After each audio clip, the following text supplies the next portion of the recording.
Assalamualaikum warahmatullahi wabarakatuh.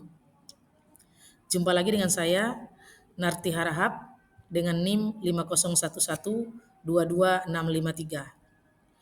Saya adalah mahasiswa program studi Magister Pendidikan Dasar yang akan membahas diskusi pada mata kuliah Studi Komparatif Pendidikan Dasar di berbagai negara. Kali ini, topik yang akan kita diskusikan adalah tentang integrasi teknologi dalam pendidikan dasar. Adapun topik diskusi kita kali ini mengacu pada dua pertanyaan. Yang pertama, bagaimana menyikapi fenomena perkembangan teknologi seperti AI, ChatGPT dilihat dari kelebihan dan kekurangannya dalam proses pembelajaran. Dengan mengacu pada BMP MPDR 5302 serta sumber lainnya. Bagaimana pengalaman pemanfaatan AI dalam proses pembelajaran di kelas atau sekolah? Pertanyaan kedua, mengenai video pada materi pengayaan 5.2 dengan judul A Day Made of Glass 2 tentang teknologi, apa saja yang telah kita temui dan manfaatkan? Kemudian bagaimana persiapan sebagai pendidik dalam menghadapi kemajuan teknologi yang sedang berkembang atau lebih spesifiknya yang tergambar dalam video tersebut. Menurut pendapat saya, menyikapi perkembangan teknologi khususnya AI dan ChatGPT ini telah membawa perubahan besar dalam dunia pendidikan. Sebagai seorang guru, tentu kita harus adaptif terhadap perkembangan zaman. Fenomena ini juga perlu disikapi secara bijaksana dengan pemanfaatan yang tepat dan bertanggung jawab. AI atau ChatGPT harus dijadikan sebagai peluang untuk berkreasi dan dengan menerapkan pembelajaran yang inovatif namun kontekstual dan sesuai dengan kebutuhan siswa serta perkembangan zaman tentunya. Di era perkembangan teknologi yang semakin pesat dan semakin berkembang ini, kita memang dihadapkan dengan berbagai macam teknologi seperti AI ataupun ChatGPT. Tentu dalam perkembangannya, ini adalah sebuah peluang yang harus kita tangkap, terutama sebagai guru dalam memanfaatkan untuk pendidikan. Kenapa saya mengatakan AI adalah peluang? Karena AI memiliki banyak kelebihan. Di antaranya, akses pengetahuan yang cepat dan luas. Dengan AI, kita bisa mendapatkan jawaban atas berbagai topik yang kita cari ataupun yang kita butuhkan sebagai referensi tambahan. Ya, saya garis bawahi informasi yang kita dapatkan dari AI sebagai referensi tambahan. Kemudian, AI juga memiliki kelebihan membantu siswa dalam belajar. Misalnya, berlatih soal matematika dengan tingkat kesulitan yang berbeda atau tingkat kesulitan yang tinggi. Dengan bantuan AI, siswa terbantu dalam berlatih secara mandiri. Kemudian, AI juga dapat menjadi asisten belajar yang selalu bersedia kapanpun dan dimanapun kita butuhkan. Nah, ini juga mendorong siswa maupun guru bisa belajar ataupun mempersiapkan pembelajaran lebih cepat dan lebih efisien. Kemudian, kelebihan AI juga dapat meningkatkan kreativitas dan efisiensi guru.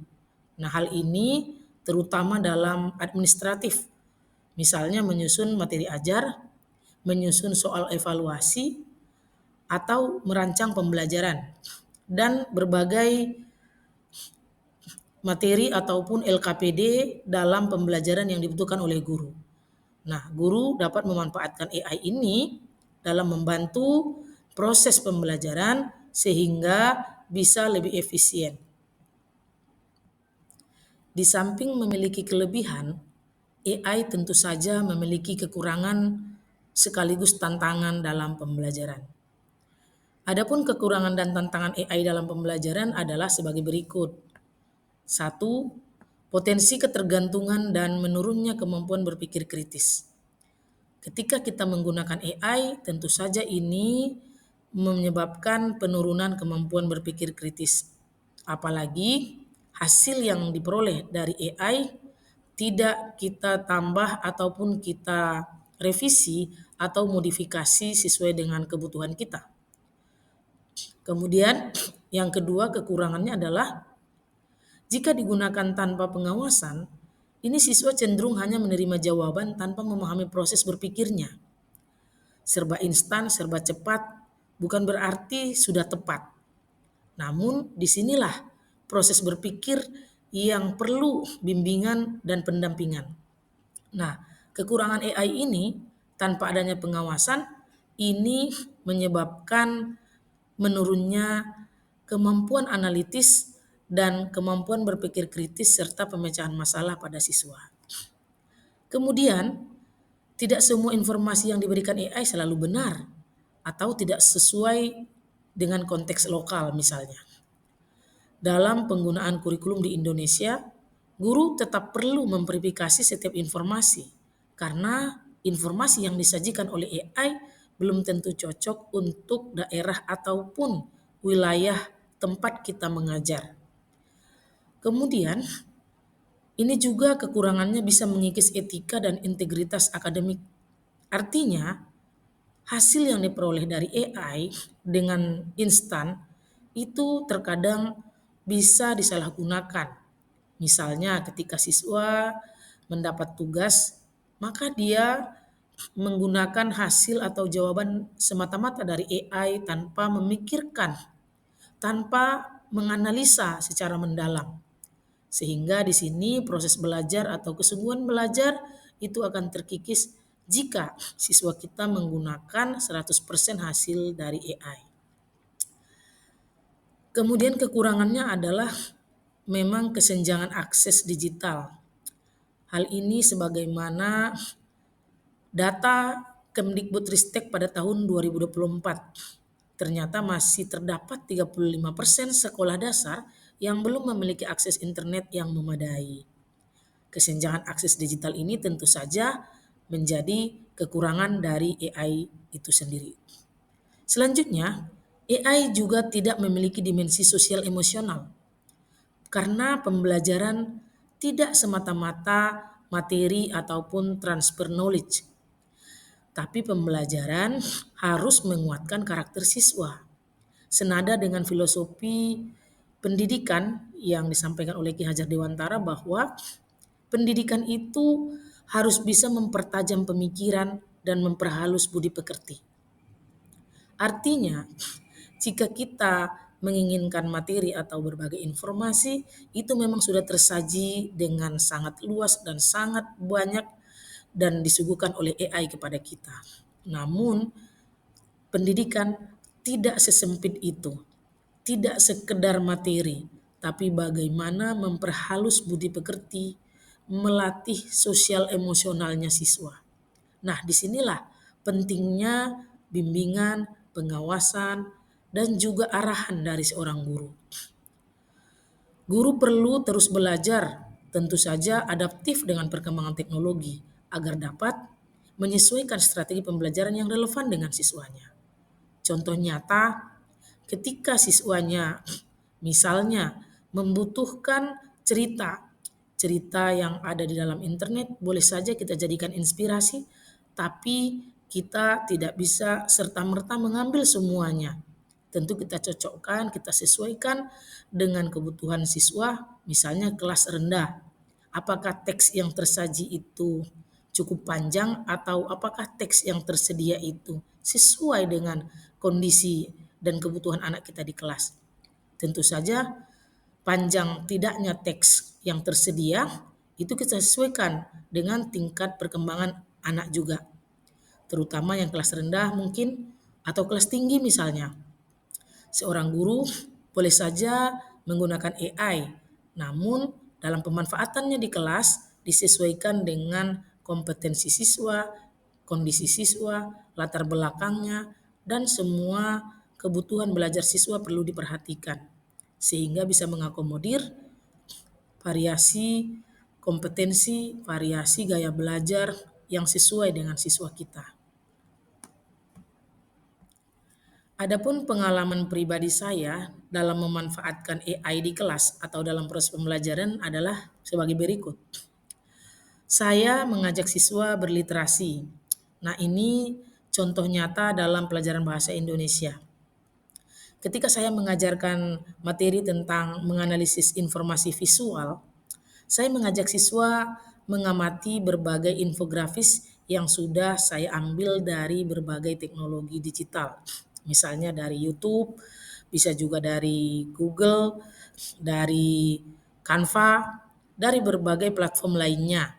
Atau misalnya saya minta kepada ChatGPT untuk menghasilkan sebuah teks visual berupa infografis misalnya.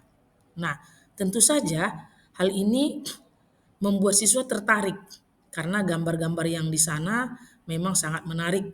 Nah, ini contoh pengalaman saya dalam menggunakan AI terutama dalam bahasa Indonesia. Kemudian saya juga menggunakan AI ini untuk menyusun soal evaluasi atau soal HOTS. Ketika menyusun stimulus berbasis teks, saya menjadikan AI sebagai alat untuk menuliskan berbagai teks. Tentu saja teksnya juga saya sesuaikan. Kemudian menggunakan ChatGPT juga sebagai media pembelajaran. Contohnya video pembelajaran interaktif atau simulasi eksperimen sederhana. Nah, eksperimen sederhana ini contohnya dalam pelajaran IPAS. Ini untuk menjelaskan sistem organ pernapasan, sistem organ peredaran darah. Ini kan menjadi suatu yang abstrak bagi siswa ketika kita textbook. Nah, dengan bantuan teknologi digital seperti video atau gambar animasi, itu membantu siswa dalam memahami konsep atau memahami materi yang kita jelaskan. Kemudian pengalaman saya juga mencari inspirasi pembelajaran yang inovatif. Nah, tentu saja terkadang saya ada bingungnya sebagai guru apa langkah-langkah pembelajaran yang menarik untuk disajikan dalam pembelajaran besoknya atau minggu depan misalnya seperti itu. Nah, saya menggunakan AI atau teknologi mencari inspirasi. Nah, dari sana saya menemukan berbagai ide sehingga saya kembangkan menjadi sebuah langkah-langkah pembelajaran yang tentu saja itu mengakomodir gaya belajar siswa saya di kelas. AI juga sangat bermanfaat, pernah saya manfaatkan dalam proses pembelajaran, ya terutama dalam pemanfaatan Canva dan Mentimeter. Karena Mentimeter itu sangat membuat antusias siswa, terutama ketika mereka itu menyajikan jawaban-jawaban dan jawaban mereka itu bisa dilihat secara langsung di layar yang saya tayangkan, misalnya di papan tulis melalui Infocus. Nah, ini pemanfaatan yang pernah saya lakukan. Kemudian dalam pembelajaran bahasa Indonesia juga saya mencoba mengajak anak untuk merenungkan tentang keterampilan menulis. Bahwa keterampilan menulis itu bukan sekedar berhasil tidaknya membuat tulisan, tetapi bagaimana tulisan kita bisa menginspirasi setiap pembaca. Nah, terkadang juga saya ambil tulisan-tulisan yang ada di internet, kemudian saya tampilkan dan saya ajak siswa menganalisa teks tersebut mulai dari penulisannya atau misalnya dari ejaannya atau dari gambarnya. Nah, sehingga ketika kita menemukan teks, itu tidak hanya sekedar teks, tapi bagaimana teks itu menginspirasi orang lain. Contohnya, itu ada sebuah poster yang saya ambil tentang kebersihan, di mana dalam teksnya itu beberes itu auto keren, nah seperti itu. Nah, jadi anak ini harapannya ketika dia bisa beberes secara mandiri, itu dia itu keren gitu, tanpa meninggalkan sampah di kelas. Jadi dari teks ini juga saya mengajak anak-anak menulis, boleh menggunakan Canva, boleh menggunakan pakai media-media yang lain gitu yang bisa diambil oleh anak-anak menggunakan aplikasi. Silakan saja. Apa yang saya lakukan mengajak atau mendorong mereka untuk menghasilkan sebuah teks singkat atau poster di mana posternya tersebut bisa menginspirasi orang lain lewat tulisan yang singkat itu. Selanjutnya adalah refleksi saya terkait video yang berjudul A Day Made of Less 2. Dari video itu saya melihat bahwa penggunaan teknologi memang semakin canggih. Penggunaan teknologi semakin mudah dan teknologi kita temukan di mana saja. Nah, penggunaan teknologi ini semakin kompleks sehingga penggunaannya harus betul-betul kita gunakan secara bijaksana dan cerdas. Terutama dalam video tersebut saya melihat bahwa penggunaan layar sentuh, smart glass, bahkan berbagai dinding, meja itu bisa dijadikan sebagai layar sentuh otomatis. Nah, ini tentu saja perkembangan teknologi yang cukup fantastis ya. Sebagai guru, saya berefleksi bahwa di tengah perkembangan teknologi yang sangat pesat, saya tentu akan mencontoh dan beradaptasi, kemudian melakukan juga pembelajaran yang relevan dengan zamannya. Karena zaman siswa kita yang saat ini sangat berbeda dengan zaman saat kita belajar dulu. Kemudian pembelajaran juga tidak hanya sebatas di ruang kelas. Itu yang saya dapat dari video itu. Hal ini senada dengan istilah dalam falsafah Minangkabau bahwa alam takambang jadi guru. Artinya, alam yang terkembang luas ini itu dapat dijadikan sebagai guru. Filosofi ini mengajarkan kita untuk selalu banyak belajar dari sumber-sumber alam ini. Alam ini menjadi sumber pengetahuan yang begitu luas tak terbatas. Tentu saja dengan cara penyelidikan, membaca, memahami, dan juga merefleksikan. Di dalam video itu banyak anak yang diajak untuk mengeksplorasi ataupun belajar di alam terbuka. Ya walaupun sebenarnya mereka membawa peralatan canggih seperti kamera, seperti tablet dan seterusnya. Nah, anak-anak kita juga seharusnya bisa kita ajak seperti itu, terutama dalam pemanfaatan kamera di handphone mereka.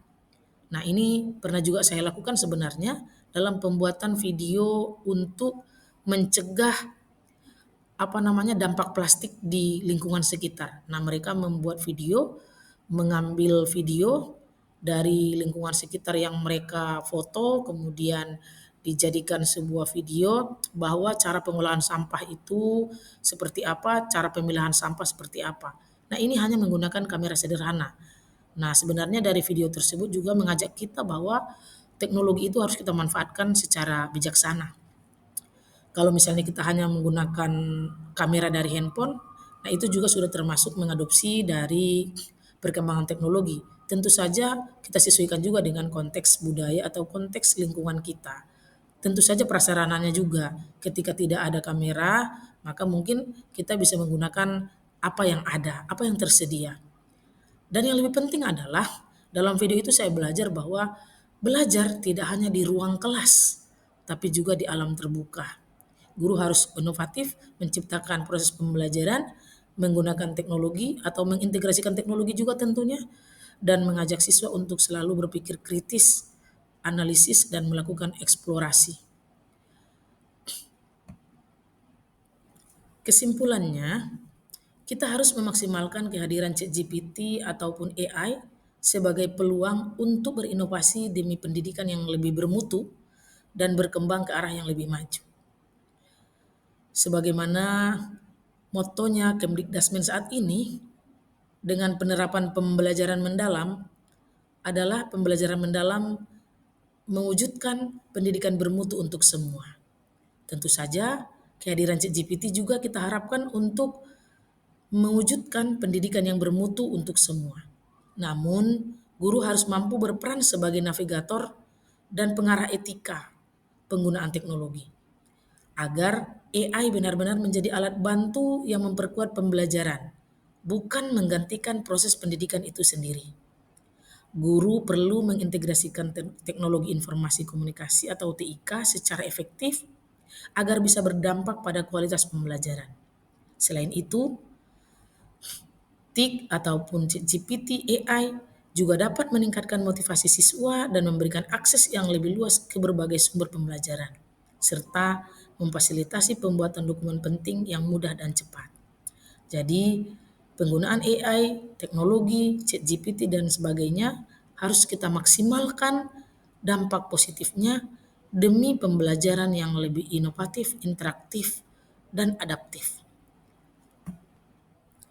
Demikian penjelasan tentang diskusi 5 terkait fungsi atau penggunaan AI ataupun ChatGPT.